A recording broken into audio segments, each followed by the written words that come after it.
que também é o evento inaugural do novo programa de pós-graduação de Sociologia, evento que se chamava Encontros de Sociologia e Antropologia e que, a partir de agora, se chamará Encontros com a Sociologia. Esse evento será mediado pelo professor José Ricardo Ramalho, professor aposentado do Departamento de Sociologia daqui do IFIX e professor do PPGSA.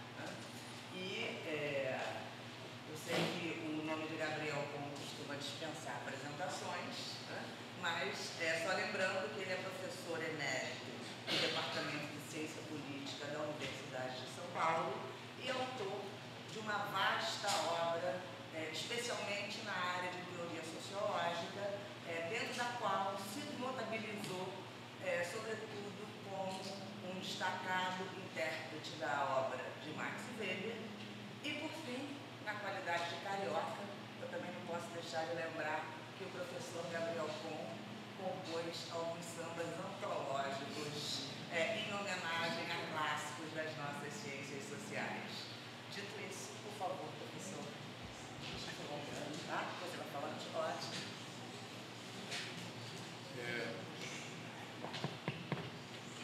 Na verdade, eu fui convidado para fazer uma apresentação, né, desse momento, que eu gostaria de registrar que é a primeira vez que a UFRJ vai ter um programa de sociologia e pós-graduação. Então, hoje, na verdade, é a inauguração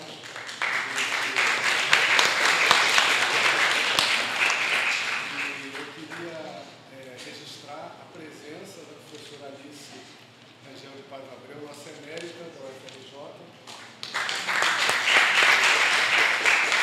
Foi uma das pessoas mais importantes na construção dessa pós-graduação de Sociologia e que agora ganha esse novo nome, o nome pleno de Sociologia, nos próximos anos. Então, eu acho que é muito importante para nós esse momento, é um momento muito especial e especial também porque nós temos o privilégio de ter, de inaugurar esse momento com a presença do professor Gabriel Con, que é uma pessoa, um professor que eu faço falar, dispensa a apresentação, porque realmente, se for olhar a trajetória do professor Gabriel Con, a gente fica até cansado de ver quanta coisa que ele fez, quanta coisa importante para as ciências sociais brasileiras. Além de ser um grande professor, eu fui aluno da USP, não tive o privilégio de ter sido aluno dele, mas o nome dele era um nome importantíssimo para os estudantes de pós-graduação da USP. Além disso, eu acho que não só o valor da sua contribuição teórica para a sociologia brasileira, o diálogo que ele estabeleceu com vários autores, alemães especialmente, mas também pelo fato de ser um intelectual público, ser um intelectual que nunca se furtou a falar dos problemas da sociedade brasileira, se manifestar e ser uma pessoa porta-voz, importante da sociologia no debate de uma realidade como a nossa, que é uma realidade cheia de desafios que nós estamos vendo agora, em pleno ano de 2025. Então, eu queria dizer que é realmente um grande privilégio nosso ter hoje aqui o professor Gabriel Con. O professor Gabriel Con, que tem 86 anos, vai fazer 87 anos, mas continua escrevendo aqui o último livro dele. E, enfim, então nós vamos ter realmente esse privilégio e eu queria agradecer muito a presença dele, dizer que eu estou muito satisfeito de estar ao seu lado.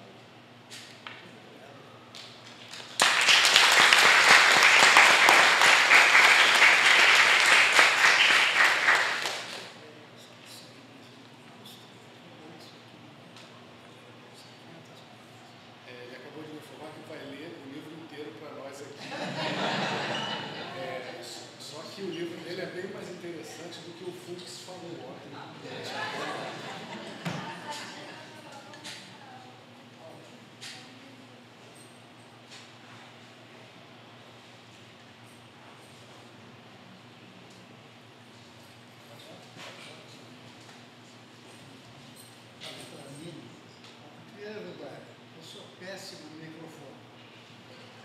começar a falhar aí atrás, vocês me avisem.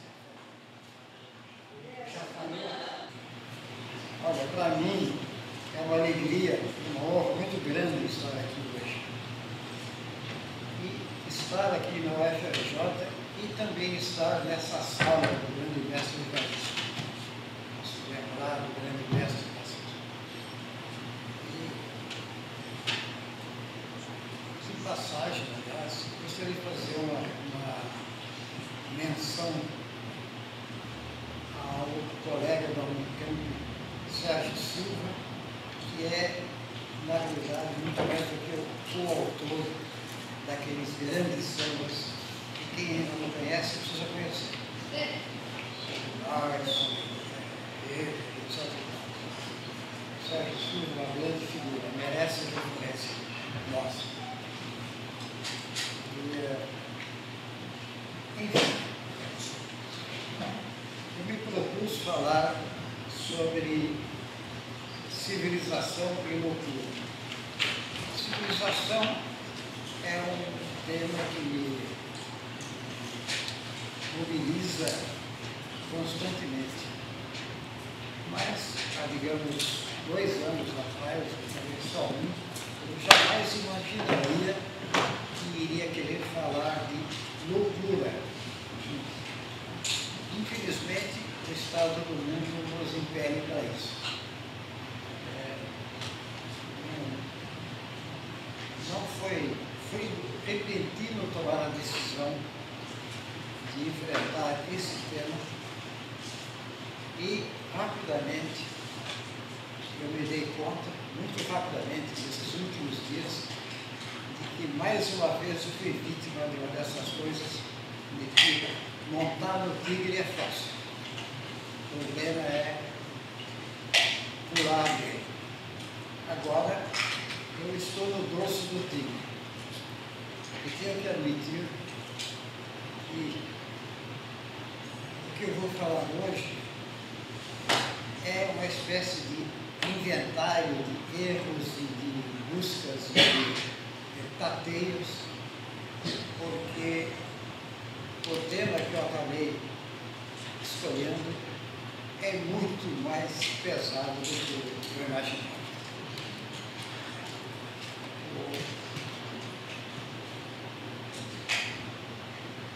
Na realidade, eu vou desde logo antecipar que o que quero fazer hoje é um pouco apresentar aquilo que me parece ser uma espécie de intuição fecunda, que é de discutir esse tipo de tema operando simultaneamente com 2 distinções fundamentais. Uma delas é entre barbárie e loucura. A outra é entre medida e limite. A ideia de que esses 2 pares fazem partes opostas, espero que não tenha protocólios aqui. Assim, operar com esses 2 pares pode ser interessante. Agora, uma primeira observação a respeito da palavra civilização. Eu uso, mas, a rigor, ela se presta a muitos mal-entendidos dentro da linha de reflexão que eu pretendo desenvolver. Quando eu falo civilização, a tendência é imaginar que estou falando de alguma espécie de configuração histórica nomeável, identificável e talvez se deva acompanhar na sua trajetória ao longo do tempo. Não é isso que me preocupa. Talvez fosse melhor falar em processo civilizatório, mas aí um tal de Elias se intrometeu. E eu não estou pensando no processo civilizatório como algo assim como implantação gradativa de padrões civilizados. Mas o que eu quero, na realidade, é enfatizar desde logo que a referência à civilização será sempre a referência a um processo. Processo fundamental. Esse que está em jogo. Mais do que isso, depois vou tentar esmiuçar um pouquinho. Mas, voltando ao Cobanal, nós estamos aqui diante de uma reflexão difícil e, no meu caso, ainda muito solto, que, em primeiro lugar, se coloca por que falar em civilização e loucura e não seguir o caminho que é o mais comum, convencional, que eu próprio já tentei seguir, que seria a civilização e barbárie. Uma primeira coisa que eu quero enfatizar desde logo é que estou procurando fazer uma distinção firme entre barbárie e loucura. E, claro, estou querendo fazer isso porque me parece que o momento atual é o da loucura. A barbárie é relativamente secundária, uma situação contemporânea. Mas as duas coisas se distinguem de uma maneira muito forte. E essa distinção, no caso, está no quadro de uma constelação de problemas que eu já tentei apresentar em outro momento. Está aqui nesse livrinho, A Difícil República. Não estou fazendo propaganda só para dizer que não estou inovando especialmente.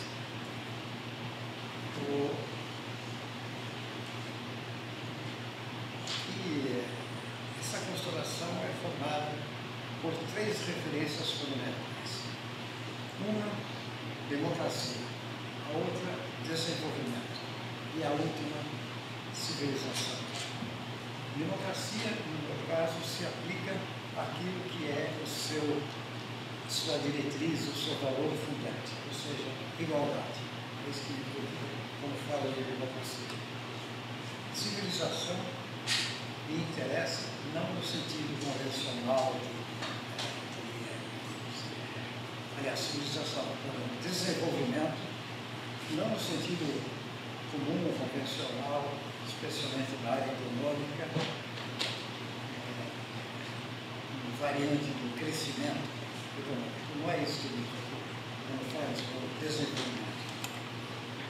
Penso, por um lado, que seria mais para sociedade e cultura, e isso significa que o desenvolvimento me importa como multiplicação e diversificação de laços e conexões entre grupos sociais. É mais a diversificação e diversificação qualificada da sociedade que está em jogo quando eu falo de desenvolvimento. E civilização. Como entra isso? Em primeiro lugar, desde logo antecipar. Civilização, de que eu falo, se refere não a uma entidade de alguma maneira, quase eu diria, palpável, mas se refere a muito mais um ambiente, uma atmosfera, um meio no qual se vive. O que importa é um modo de vida civilizado. Por isso que não é uma configuração histórica. É o ar que se respira socialmente numa condição humana. Está, na realidade, simultaneamente presente no modo pleno em todos os momentos e quase que imperceptível em boa parte do tempo. É invocada, de modo geral, só em momentos críticos e de maneira, digamos, normativa. Falta de civilização, coisa desse tipo. Mas é o meio, é o ambiente. Eu quero saber como se relaciona com os outros temas. Agora, isso coloca de imediato a questão de por que relaciona especificamente com a cultura. E por que não manter a coisa da barbárie? Bom, deixe-me tentar desde logo distinguir, então, o que entendo por cultura ou barbárie e o que entendo por loucura no contexto do nosso debate. A barbárie se apresenta para mim desde logo como o outro irrestrito, o outro absoluto. A barbárie é o corte em relação ao outro. A barbárie obsta qualquer relação, pelo menos relação persistente. É o outro, o O maiúsculo. Já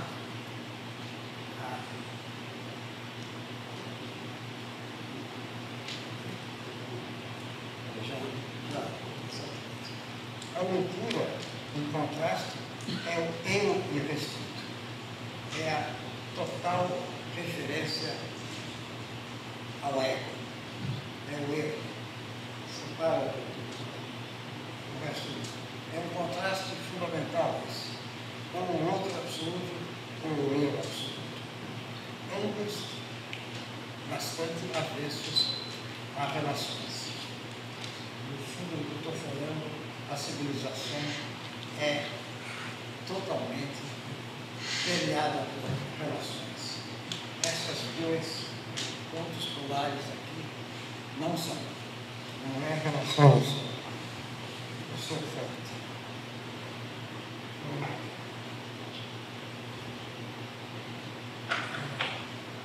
Deixe-me tentar não contextualizar estritamente, mas fazer uma referência a algo que importa para nós, que vem a ser até mesmo a dimensão histórica de conceitos e concepções da sociedade, no caso, pensando mais na dimensão política. Nós vivemos marcados há pelo menos desde o século XVI, especialmente XVII para cá.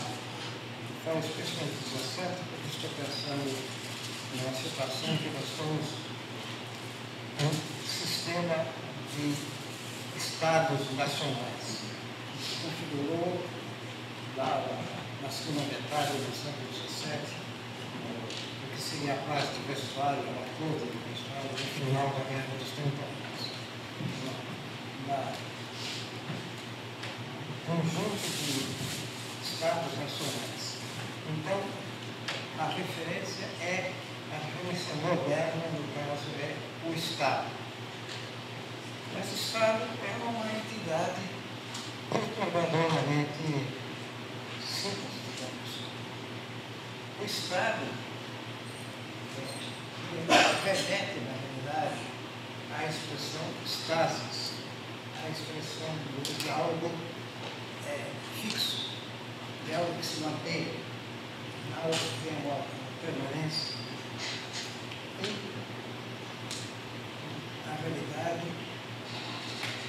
está desde a sua fundação como conceito, no modo de pensar a política e também a sociedade, desde que vamos lá, o Estado se refere à condição da sociedade. É o estado da sociedade.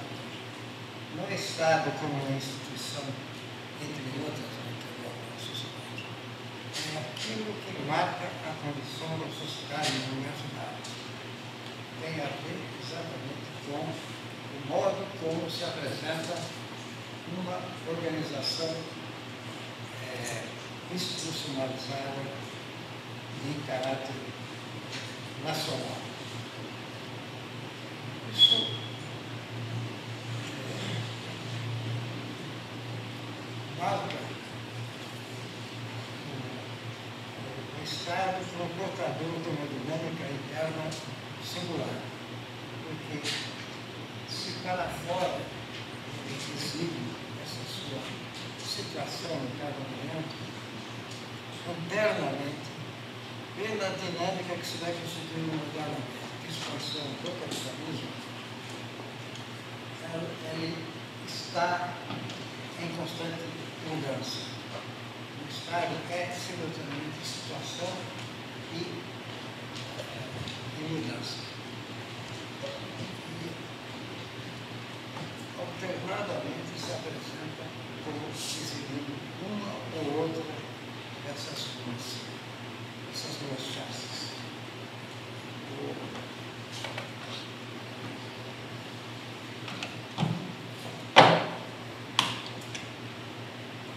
Isso tem tudo a ver com a dinâmica do mundo moderno. Tem a ver com essa questão de como está a sociedade. E essa questão de como está a sociedade, com a expansão interna dessas próprias sociedades, pela figura do Estado, se converte na questão de quanto vale, qual é a validade, qual é o que tem essa entidade que é o Estado Nacional para pôr na mesa. Ou seja, o que se encontra nessa dinâmica rapidamente é a presença nesse momento então, que você tem, nesse momento em que você tem o Estado com essas duas faces, entra a questão do Estado enquanto com a referência como, e a referência quantitativa, do quanto vale. Isso introduz uma coisa importante. Já não estou mais falando só do Estado como condição da sociedade, mas estou falando já no âmbito da medida. E esse é o outro tema que vai me preocupar. Quanto vale o Estado no contexto internacional? É isso que começa a pesar.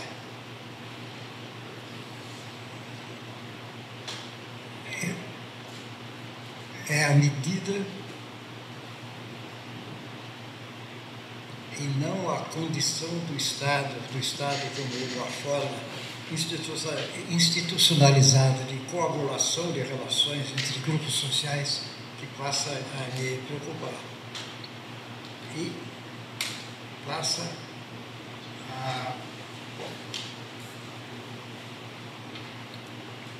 a nos trazer para perto do momento presente. No sentido de que, nesse momento agora, nós sentimos isso continuamente, nós vivemos um momento de inflexão do mundo. Eu duvido que nós tenhamos realmente alguma percepção de quão radicalmente está mudando o nosso mundo. É extremamente fundo e radical. Não houve nada nos séculos recentes que se comparasse ao que nós estamos vivendo agora. E é uma situação que, na realidade, por trás de toda a sua aparente dinâmica, traz a contínua ameaça de algo como uma paralisia, uma espécie de paralisia latente.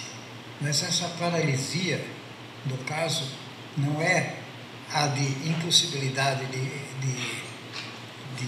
movimento, é mais a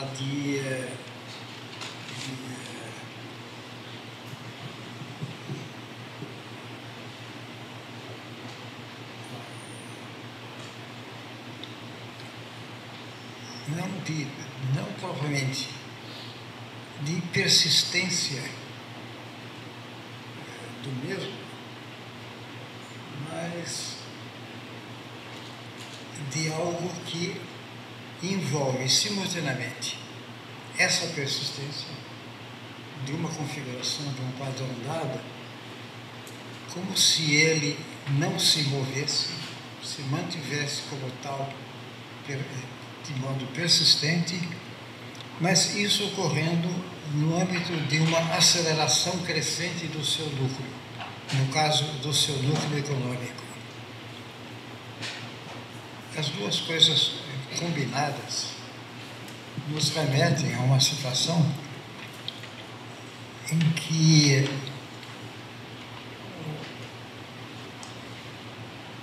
se permite retomar, mas de uma maneira muito alterada, um grande tema do pensamento do século XIX, que era o tema do Estado estacionário, onde que, no final das contas, não haverá mais ou não há mais mudança, crescimento, mas se manterá o mesmo padrão indefinidamente. Isso era um tema muito presente no pensamento novecentista. De modo geral, se adotava como referência contrastante o caso da China. A Europa será como a China, ficará em estado estacionário, não irá mudar mais. Será que nós estaremos numa situação em que se possa falar do Estado, no sentido literal, no estado só de condição, no estado estacionário e não em contínua mudança?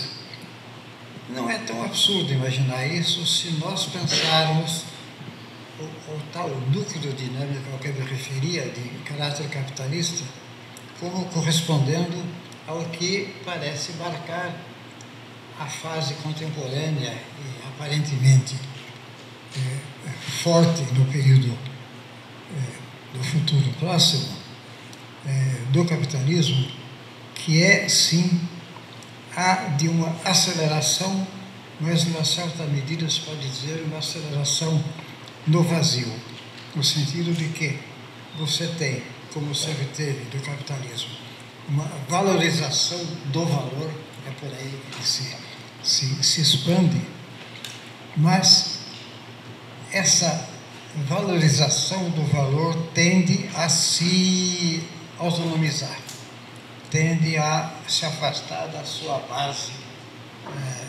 secular, tende a depender cada vez menos da dimensão da produção e se autoalimentar pela sua própria dinâmica interna, de tal modo que você pode sim ter um nível muito radical de aceleração do processo de autovalorização do capital, porque ele se autovaloriza por todos os mecanismos financeiros, etc. E tal.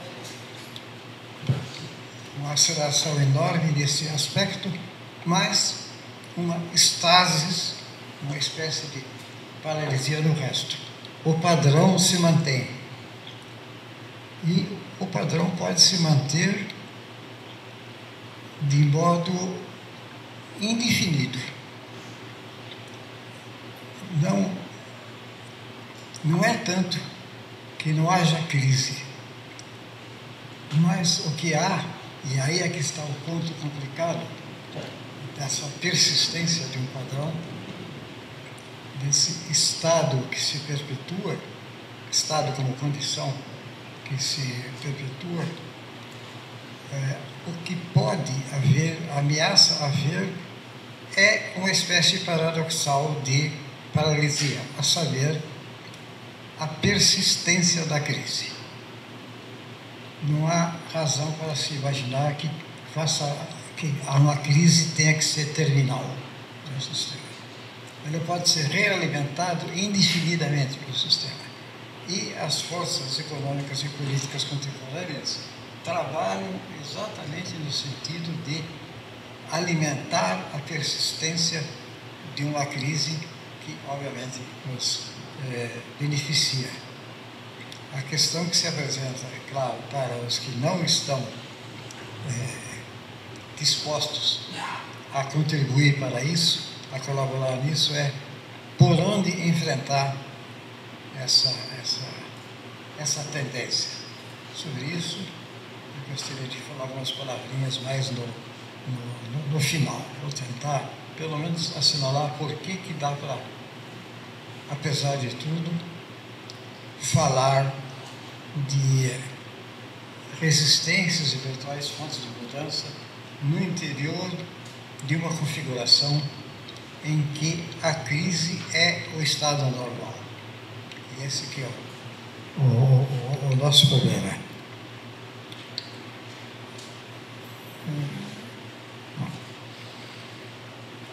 Deixemos isso.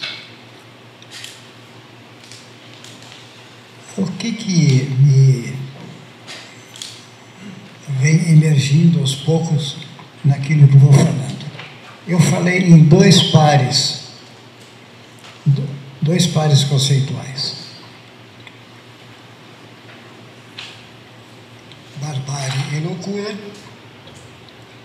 A barbárie como o outro absoluto e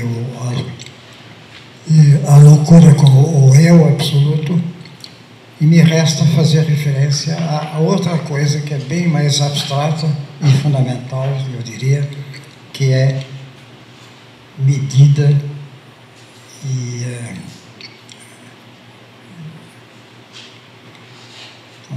limite.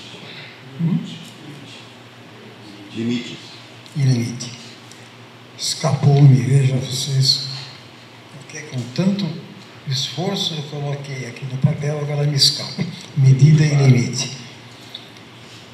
Qual é o ponto nesse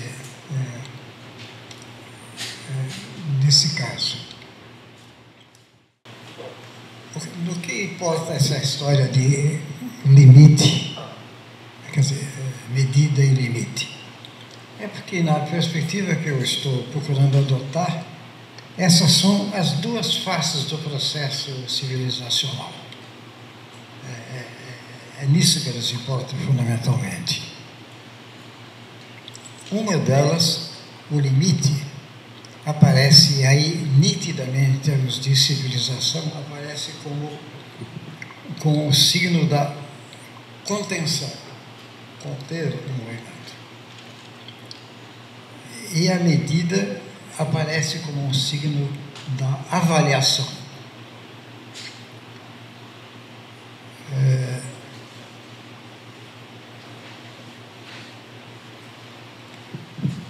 O limite, como marcado pela contenção, é intrinsecamente auto-executável.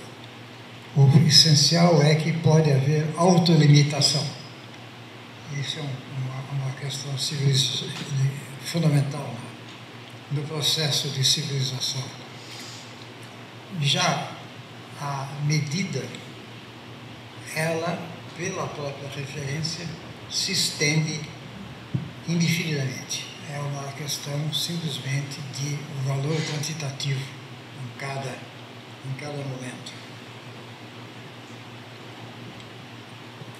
Nesse sentido, a medida tem um papel estratégico nisso tudo,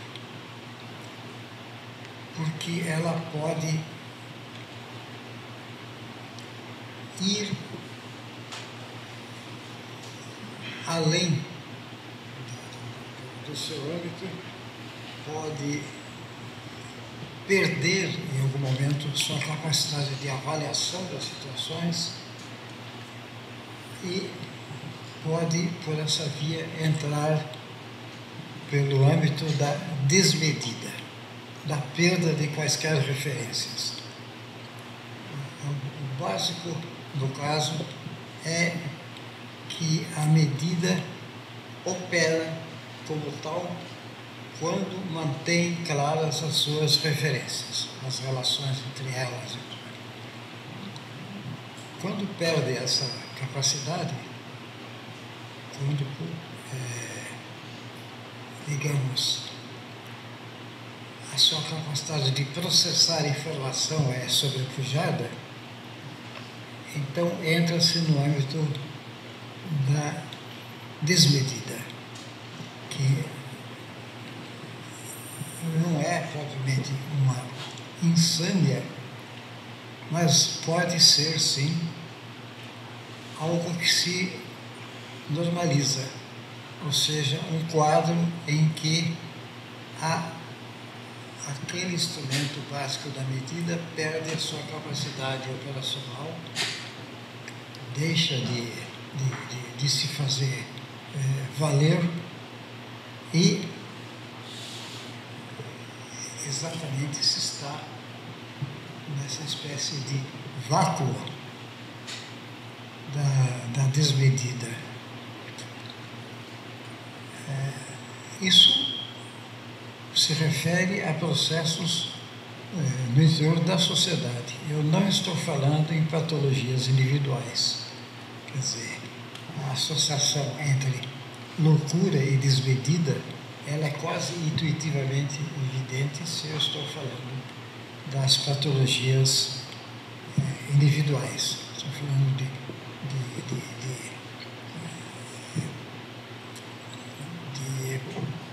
patologias psíquicas, né? Mas não é provavelmente disso que se trata.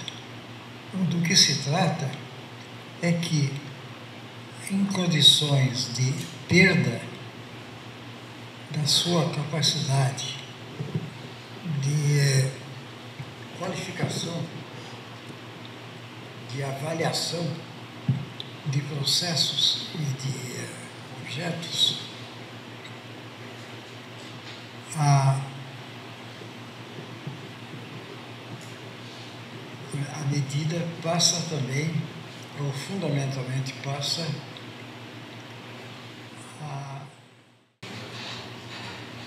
Mas olha, o que importa então para nós é essa coisa da civilização e da loucura. E a loucura como desmedida, aquela coisa que eu tentei levantar. Aqui há uma observação e eu passo a leitura. Civilização e loucura são condições polares, mas não exclusivas. A questão é qual delas é a dominante em cada momento. Que significa, desde logo, que loucura não é incompatível sem mais com civilização, desde que a dimensão civilizatória seja dominante no processo. A civilização se apresenta mais como contenção e como renúncia. Contenção e renúncia a estímulos. Né? Quer dizer, ser capaz de não seguir indefinidamente num rumo que satisfaça tais ou quais impulsos. Aliás, o velho Freud, que não perdia, não fazia concessões, dizia com todas as letras: civilização é repressão. A civilização reprime impulsos. Eu não estou pensando tanto por esse ângulo. Eu gostaria de ser que fosse possível. O velho Freud diria que eu estou sendo de uma ingenuidade pasmosa, mas que fosse possível pensar o limite do ponto de vista de um signo de civilização como um limite autoimposto, ou seja, consciente. Do ponto de vista do processo civilizatório, acho que dá para sustentar isso. Freud está preocupado com as dinâmicas psíquicas do inconsciente, que no caso aqui não estão me perturbando. Mas então, a civilização é isso, é contenção e a renúncia de impulsos, e é também uma outra coisa que tem mais a ver com a dimensão da medida, que é contraste com o outro e privação. Há uma diferença forte entre renúncia e privação. E quando o processo civilizatório é dominante, ele pode se permitir incorporar tanto a renúncia consciente quanto a privação dolorosa, digamos assim.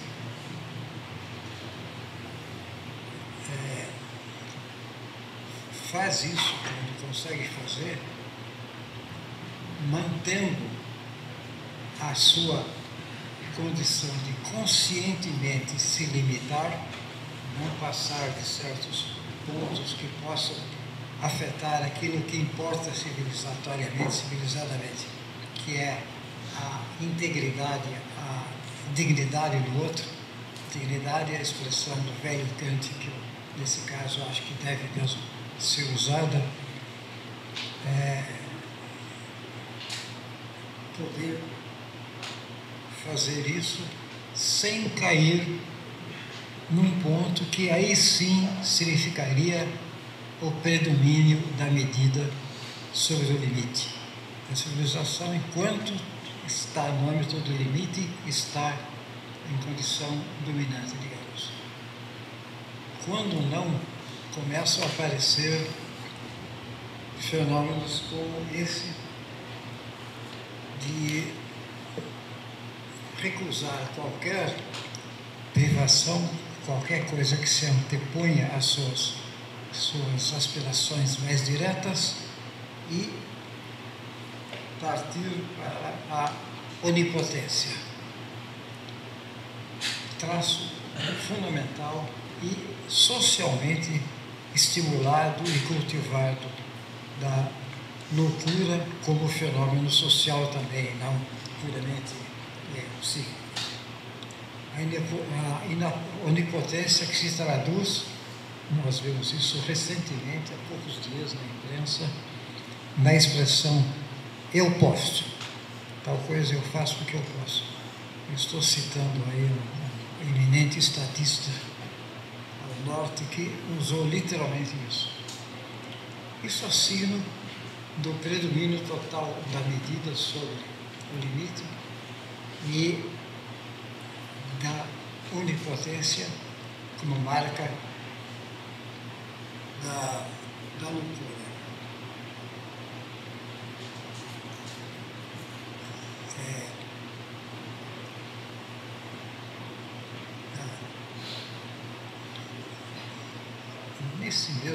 Nessa mesma linha, talvez se possa apontar que a desmedida, em termos do que eu estou chamando de loucura, desmedida é a condição mesma da loucura. A insânia, a onipotência, o oposto, certo e tal, é sintoma, não é diretamente a manifestação da loucura. Já os limites podem ser pensados tanto como auto ou hétero. O limite pode ser para mim, para o outro ou para todos os outros. A civilização combina esses três níveis. Para mim, para o outro e para todos os outros. Portanto, sempre é multidimensional e abrangente. Coisa que não é o caso da loucura, o mundo da loucura, o mundo enlouquecido. Seria melhor falar em mundo enlouquecido do que da loucura. Ele é monótono, sempre o mesmo tom.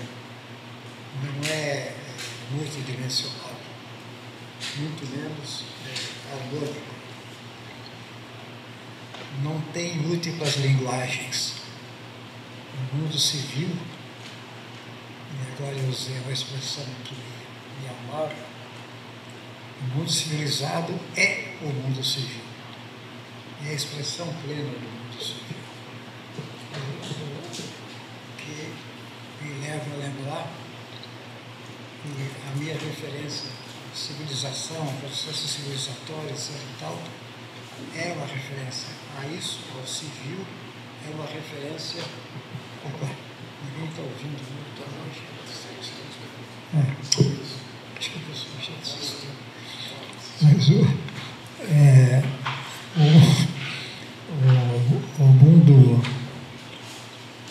Civil é o mundo público. E o mundo público é, nessa perspectiva que eu estou usando, o mundo das múltiplas vozes, o mundo emancipado. Se me permite, eu vou reproduzir aqui o que eu já pus por escrito, mas eu acho fascinante a referência do linguista Émile Benveniste, de que público tem como uma raiz mais ou menos remota a expressão pubis, que por sua vez remete aos pelos pubianos, ou seja, à maioridade, à emancipação. Público tem na sua raiz a ideia da maioridade, do emancipado. Portanto, é o solo do qual pode brotar o modo de vida civilizado. E eu usei agora uma expressão que também me é cara. Civilização que importa como não uma configuração de tais ou quais instituições e valores, mas como um modo de vida. O que importa é, quando eu falo de civilização, é o certo modo de vida com essas características de contenção, de multidimensionalidade, de múltiplas linguagens, e por aí vai. O mundo enlouquecido é o mundo que gera um outro padrão, um outro modo de ser, um outro modo de vida que tem muito mais com o do isolado, do indivíduo isolado. No limite, mas não é tão absurdo esse limite, há do idiota, no sentido clássico do termo, no sentido antigo do termo.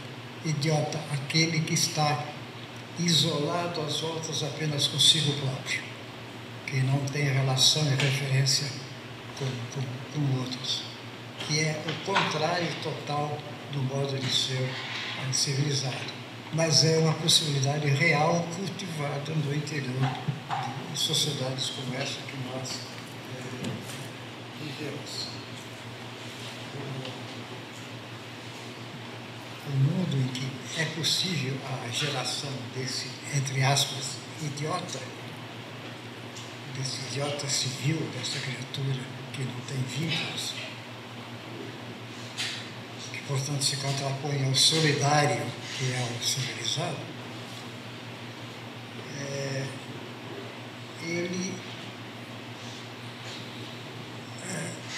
ao seu mundo falta algo básico. Falta algo que dá vida ao conjunto, ao oxigênio do conjunto, que é exatamente a civilização. Ou, em termos de operação efetiva, a cultura. Eu falei antes da civilização como sendo algo etéreo que está presente em todos os momentos, mesmo quando não perceptível. Sozinha a civilização não faz nada, ela não age, ela não tem capacidade de gerar, tem capacidade de gerar uma coisa, significativamente tem capacidade sim de gerar relações, ou seja, converter interações sociais difusas da sociedade em relações entre grupos ou mesmo indivíduos.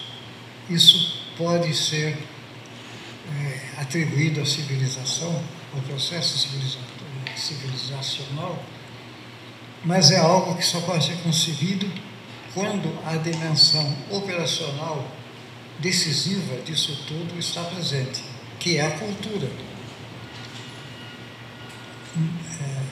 Eu nunca resisto à tentação de pensar na sua acepção mais abrangente, mais abstrata, a cultura como sendo a tradução para o âmbito significativo da experiência, digamos, a experiência vivida. das pessoas e dos grupos. Eu tenho uma certa impressão de que isso capta o mais fundo do que se possa chamar de cultura. Quer dizer, infundir a experiência que pode se dissipar sem mais de significado. E, por essa via, sim, alimentar aquilo que pode ser atuado no âmbito civilizatório.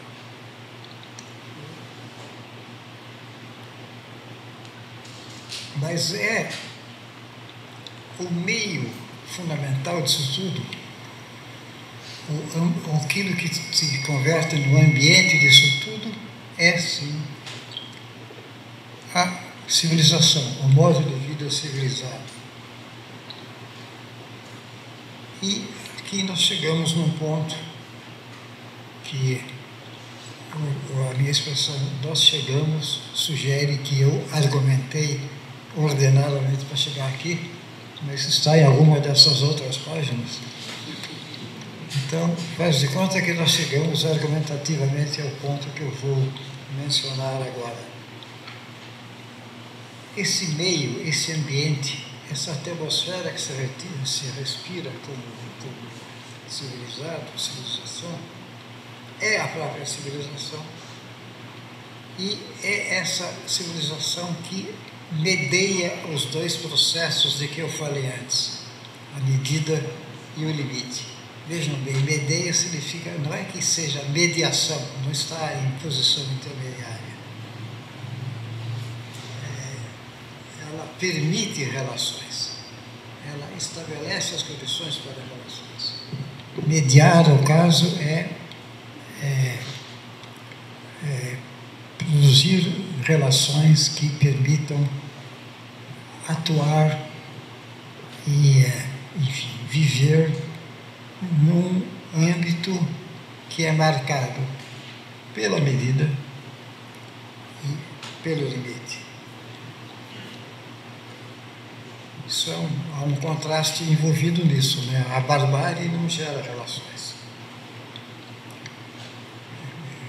Não é o seu forte, é exatamente a retração que é o forte da barbárie. Já a civilização é o próprio ambiente para as relações.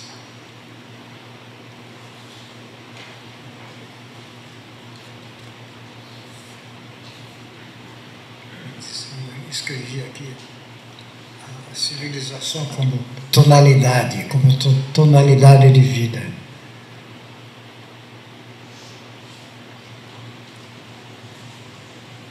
Agora, na dimensão cultural e, por extensão, civilizada, por extensão na dimensão civilizatória, o que está em jogo não é uma questão de causalidade dos fenômenos, nem mesmo de expressão dos fenômenos, mas é uma questão de explicitação. Explicitar. O que importa na cultura e, por extensão, da civilização é tornar implícito aquilo que, de outro modo, ficaria difusamente implícito e sem nenhum valor, digamos assim. Não gerando relações, não gerando valores, não gerando nada. Aqui eu vou fazer uma observação que é quase que um programa de trabalho. Nem mesmo nessas malditas páginas há algo mais para dizer do que o que eu vou dizer agora, mas talvez algum de vocês se interesse. Nessa área de problemas, para operar com elas,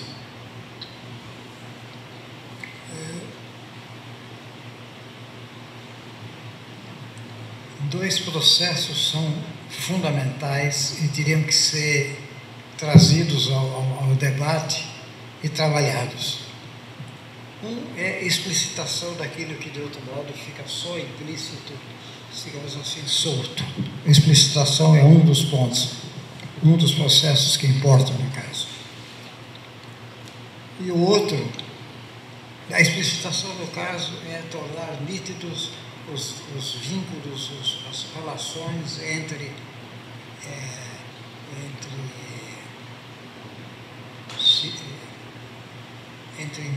notas significativas presentes no âmbito em que se movem os humanos. Mas isso se completa com uma outra coisa que merece atenção. É muito pouco trabalhada quando nós estamos nas ciências sociais, mas certamente teria um lugar muito bom, que é o tema da condensação, de que, não em determinadas circunstâncias, notas significativas que estão soltas, que se tornam explícitas, mas cada uma de por si, se juntam, se condensam numa nova unidade significativa. Esse processo é extremamente interessante e importante, e para quem for trabalhar mais esses temas, acho que não dá para escapar dele.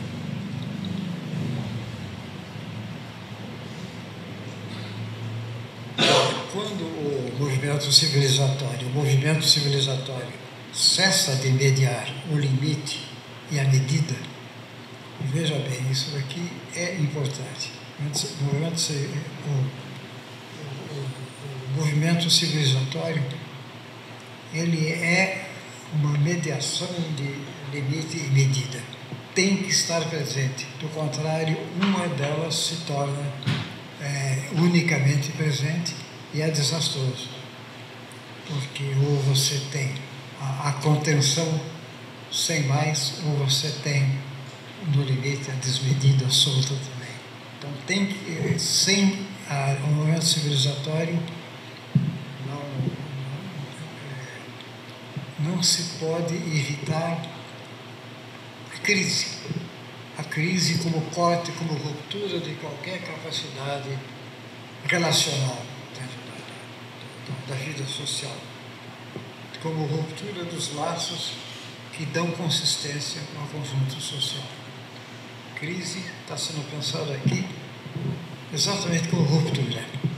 E ruptura de laços, porque nós estamos preocupados com a sociedade e coisa do gênero. Não é, digamos,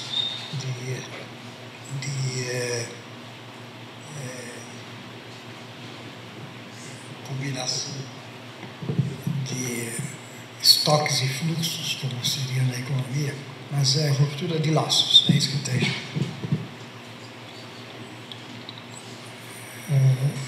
E aqui uma anotaçãozinha, que nesse caso a crise é a expressão mais acabada disso que nós estamos chamando de loucura.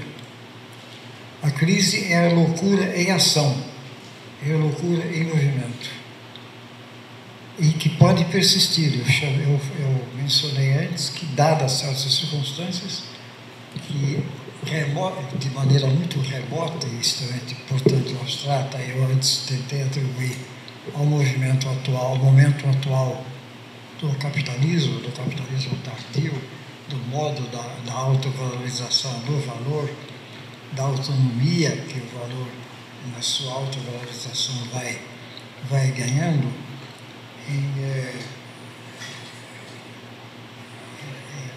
condições desse tipo. A crise é, de fato, a loucura em ação e em movimentos.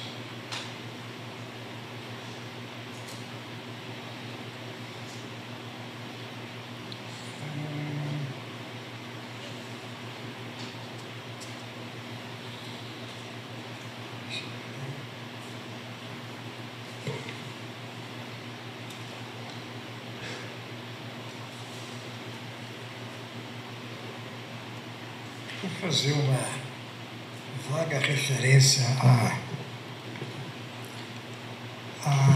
bases sociais da reprodução da loucura como condição da sociedade, da manutenção da sociedade enlouquecida.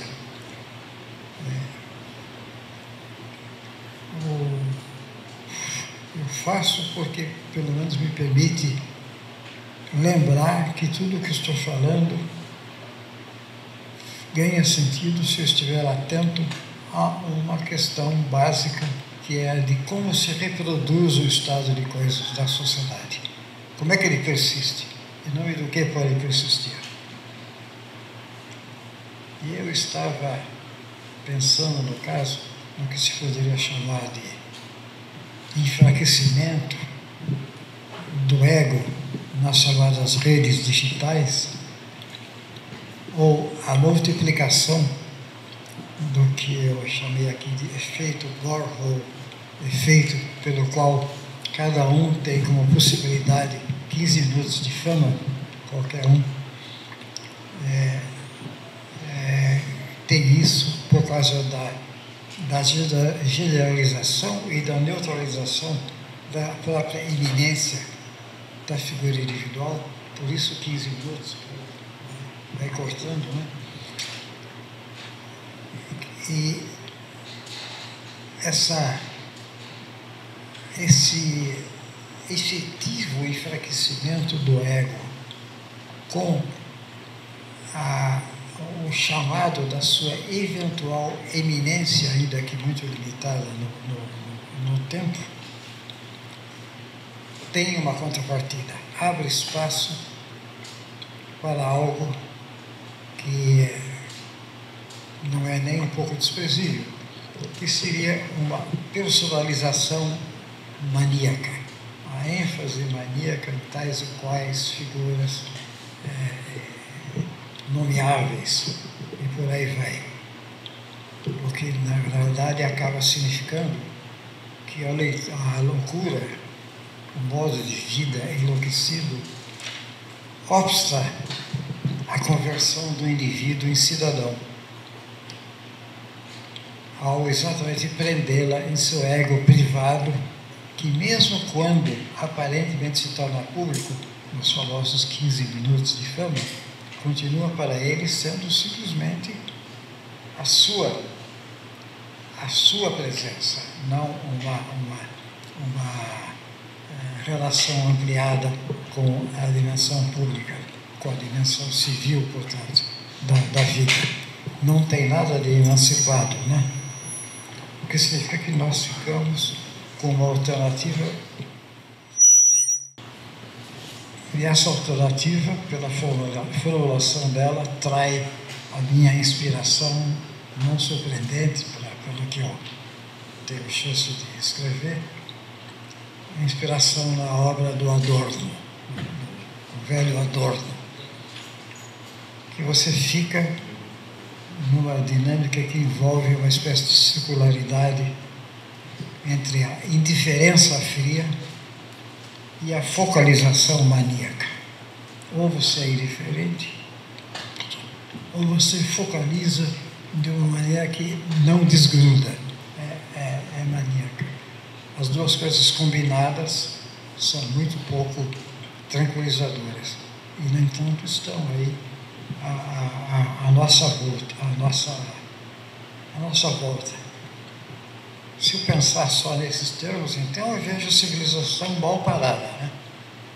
Ela fica entre a adesão cega, a fúria destrutiva ou a indiferença. Todas elas socialmente possíveis. Tem alguma chance de encontrar caminhos nisso? Bom, eu vou exacerbar aqui o meu lema básico quando se trata de falar da análise social. O que nos cabe procurar e de que maneira diante das questões que nos ocupam. Eu diria que, basicamente, repetindo coisas que já falei, para a análise social, quanto mais bruto é o mundo, mais fina deve ser a sua análise. Nós estamos num mundo que eu chamaria de bastante embrutecido. Não vejo muito outro modo de pensar. Mas por que uma análise de cada dia, cada momento mais fina? Porque eu tenho a forte desconfiança, e aí se eu tivesse vergonha na cara, eu começaria agora a falar de uma maneira decente e inteligível, mas eu tenho a forte desconfiança de que exatamente nesse mundo que nós estamos vivendo, que há atenção às dimensões mais finas e mais insignificantes da vida social, dos atos mais minúsculos da loucura do cotidiano, dos momentos em que a contenção civilizada se faz presente, mas eu diria que especialmente na multiplicação, isso é importante, na multiplicação, não diversificação, mas na monótona multiplicação de atos enlouquecidos, desmedidos no interior da sociedade. É nesses pequeninos pontos que nós devemos concentrar nossa atenção, porque eles chamam a atenção para o tecido cada vez mais estreito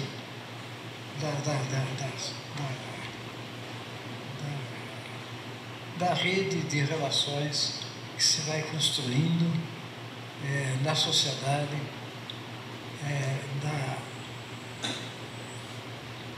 que termo eu devo usar, mas enfim, é uma rede, é um tecido cada dia mais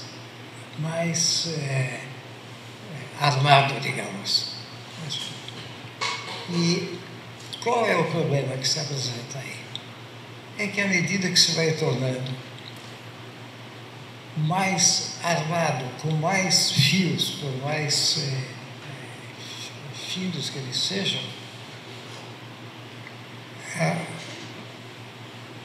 a sociedade essa sociedade que se vai construindo em crise permanente, tal, que eu já fiz a referência, mas esse mundinho em que estamos vivendo multiplica os fios cada dia mais estreitos, muitos deles cada dia mais finos, e, portanto, seus eventuais pontos de fragilidade, pontos de vulnerabilidade.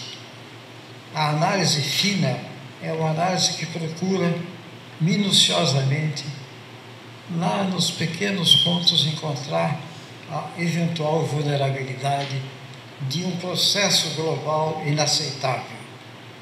E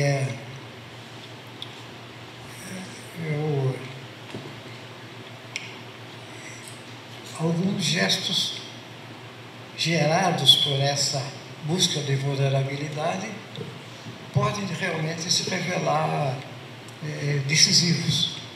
Você pode, quando menos espera, cortar um fio fundamental para a manutenção desse conjunto, que não precisa vir todo abaixo, mas no caso vai esburacando. Não se tem um plano de antemão. Isso eu não consigo imaginar. O velho e bom projeto revolucionário, a velha e boa base revolucionária para transformar a sociedade não está no seu melhor momento. Mas isso não significa que não se possa transformar, mesmo radicalmente. Claro que o ideal seria se certas formulações simpáticas, por exemplo, dos anos 60, estadunidenses, com o movimento hippie, por exemplo, que certas formulações belíssimas pudessem se realizar. Digamos a belíssima frase: e se desse uma guerra e ninguém aparecesse? Bom, mas quem que lhe garante? No século XIX, o francês Renan chamava a nação de um plebiscito cotidiano. Toda manhã eu acordo e decido que continuo sendo brasileiro. A hora que eu não decidi isso, os outros também não. só o Brasil, né? Mas o Estado Nacional não se sustenta.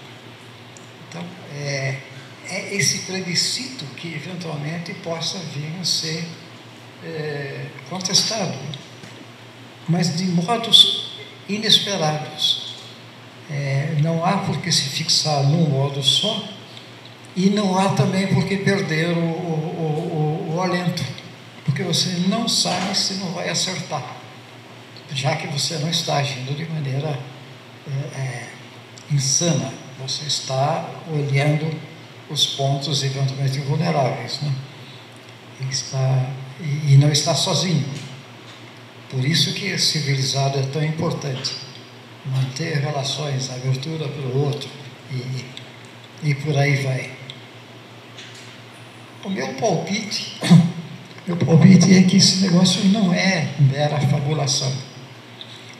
Quanto mais duro e mais fechado é o mundo que se vai construindo, e ele é as duas coisas, mais ao mesmo tempo ele se torna vulnerável a quem estiver atento aos seus pequenos pontos doloridos, digamos assim. Eu vou completar com uma referenciazinha que eu acho que gostaria de fazer.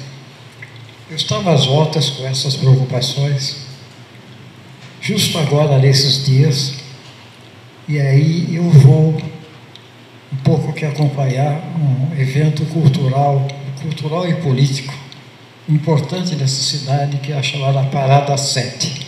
No dia 7 de setembro, artistas vão às ruas, gente da população está ali junto, acompanha, e se faz uma coisa fundamental, que é uma expressão vital e alegre e totalmente livre. Talvez alguns que compartilhem minha secreta paixão nessa área, veja dessa inteira liberdade de manifestação para todos os tipos, todos os gostos, uma pontinha de anarquismo. Quem sabe no futuro nós não teremos algo como um mundo anárquico em que a medida não haja mais o império da medida que nós temos nesse momento. E eu fiquei fascinado.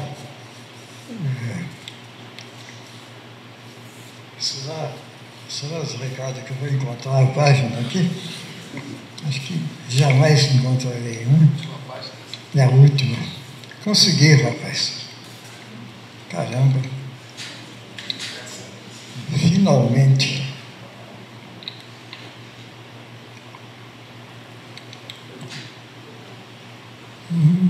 Quem que disse? Quem disse? A página que eu peguei aqui tem outro tema, que é um bom tema.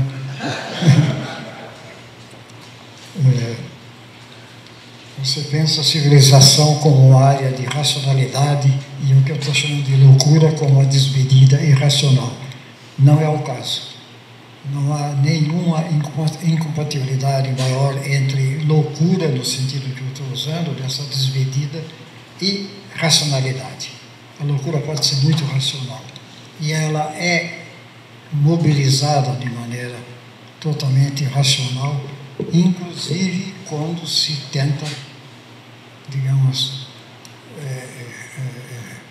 tornar socialmente persuasiva a ideia de que importa é a sanidade e a normalidade, que é exatamente algo que racionalmente é vendido e é o alimento mais acabado da desmedida e da loucura, não é? Vocês estão cansados de ver de que maneira Big Pharma, com a ajuda de certas instituições médicas, pelo menos estadunidenses, mobiliza a capacidade de diagnóstico para depois vender o medicamento, essa coisa toda que vocês conhecem. Isso daí é, no sentido que eu estou usando, digamos, o caldo de cultura fundamental para a loucura. E é potencializada de maneira inteiramente irracional. Então, loucura não é irracional. E a razão pode ser louca. E tem outra. Se não tomarmos de maneira muito restrita a referência à loucura, ela não precisa ser, digamos, depreciativa. Não se admite loucura. O que não se pode admitir é a normalidade maníaca. Isso é que não pode. Uma forma fundamental do enlouquecimento da sociedade contemporânea é exatamente vender a ideia da normalidade plena e da sanidade plena. Eu não sei como é que vocês pensam isso. Eu, pessoalmente, não gosto dos inteiramente normais. Quer dizer, uma puxadinha na desmedida não é tão trágica assim. O Dom Quixote perdeu um pouco o pé, mas ele sabia disso, o velho Quixote. A questão é quando isso se torna um mecanismo autopropulsor com uma base fundamental que eu tentei agora antes associar ao modo atual de autovalorização do capital, de funcionamento do capitalismo. Mas isso porque eu topei com essa anotação. Mas a referência à parada 7, o Alvarez Radicais não conseguiu localizar.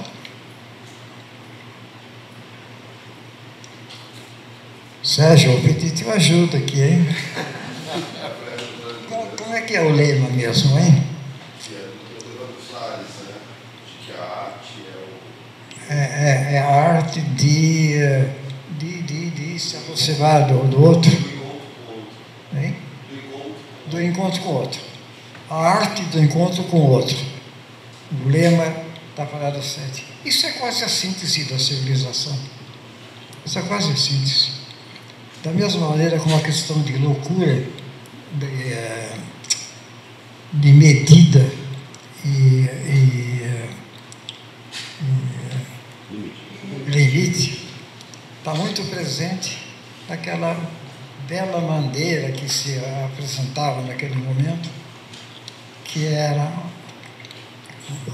condensação de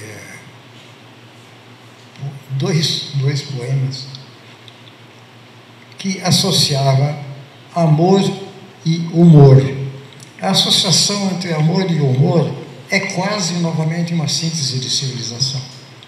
É, por um lado, a aproximação irrestrita, que pode chegar ao ponto extremo da paixão, mas é uma aproximação irrestrita que se associa a não é bem o termo, mas um afastamento calibrado, digamos, que é o humor. O humor não é uma aproximação irrestrita. O humor pode até mesmo se partir como ironia ou até sarcasmo, ou seja, se tornar agressivo. Mas o humor é fundamental, associado ao seu outro lado. Amor e humor juntos, quer dizer, aproximação irrestrita e uma certa reserva, digamos assim, um limite. O humor parece como forma de... Bom, os dois aí, no caso é difícil dizer o que é limite e o que é medida. Os dois juntos são essa coisa fundamental. mas os dois conseguem associar a aproximação restrita da reserva. Eu não queria usar controlado, porque controle já é medida demais. Mas, enfim.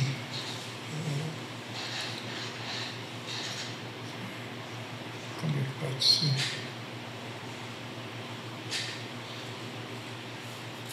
Não vou cometer, não se assuste, não vou ficar procurando aqui, não. Mas, enfim, uma reserva não, uma reserva dentro da medida, digamos, se me permitem a expressão. Então, para dizer, olha, de repente, nas ruas do Rio, num momento de alegria, para usar o outro lema lá do pessoal, do que tem a ver com isso, o que espanta o fascismo é a alegria. Num momento como esse, do qual não se espera enormes revelações, sei lá, sociológicas ou sociopolíticas, se tem presente e cantado e rido e alegre a síntese da civilização e a capacidade que exatamente o processo civilizatório permite de associar medida